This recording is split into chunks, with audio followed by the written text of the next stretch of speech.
Pemirsa, polemik batas wilayah antara Palembang dan Banyuasin sampai sekarang masih terjadi dan belum ketemu titik terang. Di sisi lain, beberapa RT tapal batas di kawasan Pelaju Darat, Komplek Perumahan Sasana Patra mengeluhkan gaji yang tak kunjung keluar dari Kelurahan Pelaju Darat karena kawasan tersebut masih dalam proses RT RW, pemerintah Kota Palembang dan Banyuasin.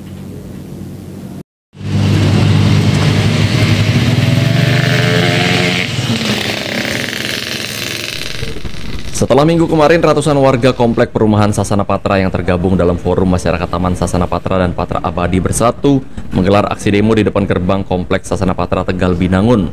Kini giliran Ketua RT Komplek Perumahan Sasana Patra mengeluhkan gaji yang tak kunjung keluar.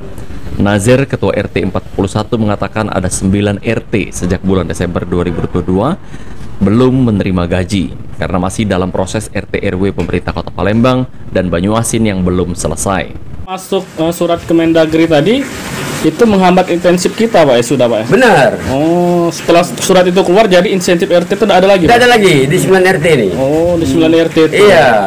Biasanya kita nerimanya berapa, Pak? 600.000.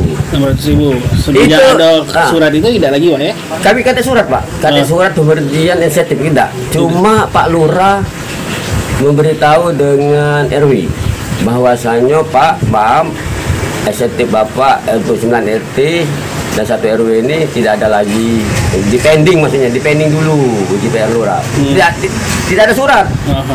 Di Banyuasin, dari Banyuasin belum ada surat juga bahwa mana, Pak? Tidak pernah. Status kita ini tidak pernah. Sementara itu, Rohbihat, salah satu tokoh masyarakat Tegal Binangun, mengungkapkan jika sejak awal pindah tahun 88, Tegal Binangun sudah masuk Kota Palembang dan KK KTP juga sudah lama beralamat di Kota Palembang. Rohbihat berharap permasalahan pemerintah cepat selesai dan wilayah Tegal Binangun masuk di Kota Palembang. Dari tahun 88 sampai sekarang itu Kota Madia. Ya, KTP Kota Madia, KK Kota Madia. Jadi kami sini tidak setuju, Pak, yang masuk ke Banyuasin. Tiba-tiba berubah, ya, Pak? Tiba-tiba berubah. 30 tahunan. Ya, 30 tahun. Sudah berganti berapa Lurah. Nah, sekarang baru ada isu Banyuasin, kan? Jadi kami keberatan, Pak. Dari awal beli memang sudah Kota Madia. Ya. Rumah aku tuh dari tahun 88 itu Kota Madia, KTP Kota Madia. Irawan